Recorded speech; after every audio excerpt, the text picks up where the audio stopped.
कांग्रेस के राज्यसभा सांसद और वरिष्ठ नेता प्रमोद तिवारी ने अडानी को लेकर मोदी सरकार पर एक बार फिर हमला बोला है। राजधानी लखनऊ स्थित कांग्रेस कार्यालय में प्रेस वार्ता कर प्रमोद तिवारी ने कहा कि अडानी को बचाने के लिए प्रधानमंत्री नरेंद्र मोदी लोकतंत्र का गला घोंट रहे हैं। उन्होंने मोदी सरकार पर सवाल उठाते हुए कहा कि अडानी की सेल कंपनियों में 20,000 रुपए करोड़ कहां से आए और किसने दिए? क्या इसमें कोई डिफेंस डील है? अगर है तो सरकार बताए कि क्यों इस डील को कोई नहीं जानता। इसके अलावा प्रमोद तिवारी ने यह भी आरोप लगाया कि इस मामले में एक चीनी नागरिक भी शामिल है। उन्होंने इस दौरान सरकार पर सवाल उठाते हुए पूछा कि आखिर वह चाइनीज व्यक्ति कौन है। इसके अलावा उन्होंने कहा कि केंद्र सरकार अडानी की लूट भ्रष्टाचार के मुद्दे को संसद के अंदर उठाने नहीं देती और सदन की कार्यवाही से भाषण निकाल दिए जाते हैं। वहीं इस मुद्दे को लेकर बाहर बोलने पर राहुल गांधी की संसद की सदस्यता समाप्त कर दी जाती है। साथ ही 24 घंटे के अंदर ही उन्हें बंगला भी खाली करने का नोटिस जारी कर दिया जाता है। प्रमोद तिवारी ने कहा कि इन सब चीजों से न तो राहुल डरने वाले हैं और न ही कांग्रेस अध्यक्ष मल्लिकार्जुन खड़गे की अदालत सोनिया गांधी और राहुल गांधी के नेतृत्व में देश को भ्रष्टाचार से बचाने की जंग लगातार जारी रहेगी। प्रेस कॉन्फ्रेंस के दौरान प्रमोद तिवारी ने कहा कि अपने राजनीतिक करियर में पहली बार देख रहा हूं कि सत्ता पक्ष सदन नहीं चलने दे रहा है। बीजेपी के नेताओं की ऐसी कौन सी नस दबी है जो 5 मिनट में सदन छोड़कर जाने लगते हैं। इसके अलावा उन्होंने कहा कि इतिहास में पहली बार ऐसा हुआ है जिस मामले में राहुल गांधी को सजा हुई है उसमें किसी को भी 2 साल की सजा नहीं हुई, वह भी इतनी तेजी से सुनवाई में। यह एक तरह का केंद्र का स्वांग रहा है। बता दें कि प्रेस कॉन्फ्रेंस के दौरान प्रांतीय अध्यक्ष नकुल दुबे और प्रवक्ता अशोक सिंह भी मौजूद रहे। भारतवर्ष में एक राजनीतिक जंग चल रही है।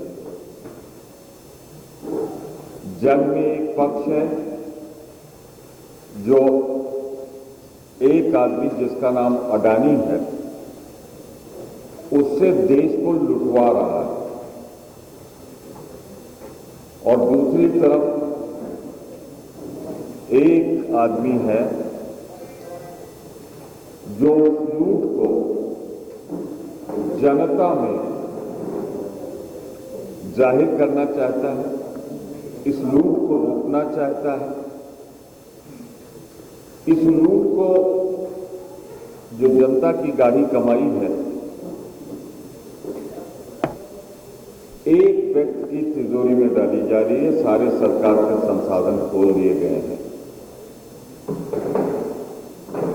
उसे बोलने नहीं दिया जा रहा है। जब बोलता है सदन के अंदर तो कार्रवाई से निकाल दिया जाता है, जब बाहर बोलता है तो सदन और बाहर बोला हुआ उस पर केस करके डिफेमेशन, उसकी संसद सदस्यता साजिश करके खत्म कर दी जाती कि मल्लिकार्जुन खड़गे जी की सदारत में, सोनिया जी के नेतृत्व में हम सब राहुल गांधी जी के उस जंग को थमने नहीं देंगे, रुकने नहीं देंगे, कमजोर नहीं पड़ने देंगे जो भ्रष्टाचार से इस देश को बचाना चाहिए। मैं कुछ फैक्ट्स आपके सामने रख देता हूं। एक नैसर्गिक न्याय का सिद्धांत है क्रिमिनल लॉ का, और वो नैसर्गिक सिद्धांत है कि अगर लूटने वाला अपराधी है तो लुटवाने वाला या लूट में जो सहायक है वो बराबर का दोषी। इसी पे मेरी प्रेस कॉन्फ्रेंस आधारित है।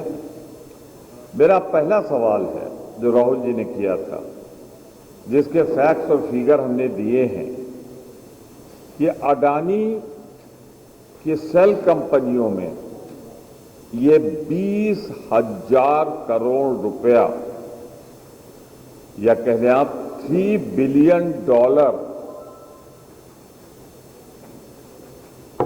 किसकी है, किसकी है, कहां से आई है, किसने दिया है? क्या इसमें कोई डिफेंस डील का पैसा है? मैं बहुत इंपॉर्टेंट बात दोहरा रहा हूं। क्या इसमें कोई डिफेंस डील है? क्या इसमें चाइनीज सिटीजन इन्वॉल्व है? मैंने अपने जीवन में नहीं देखा है, और मुझसे जो सीनियर बताते हैं उन्होंने भी अपने जीवन में नहीं देखा है। और भारत के इतिहास का लोकसभा और राज्यसभा की कार्रवाई बता रही है कि सत्ता पक्ष पहली बार सदन की कार्रवाई नहीं चलने दे रहा।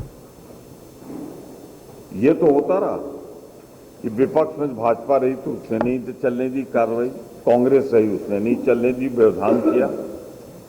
पर 13 मार्च से आज तक मैं सारे चैनल्स को गवाह बनाता हूं कि आपने देखा है और पूरे हिंदुस्तान को दिखाया है कि जैसे ही सदन चलने लगता है वैसे ही भारतीय जनता पार्टी का मंत्री से लेकर संतरी तक खड़ा होकर हाउस डिस्टर्ब कर देता है, 5 मिनट में चल देते हैं।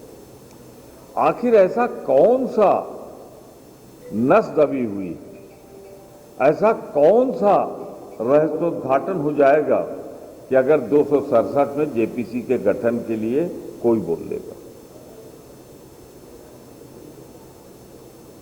ये क्या राज है जो छुपा रहे हो? जितना ही इस राज को छुपा रहे हो उतने आपकी तरफ उंगलियां उठ रही हैं कि कुछ तो है गंभीर मामला।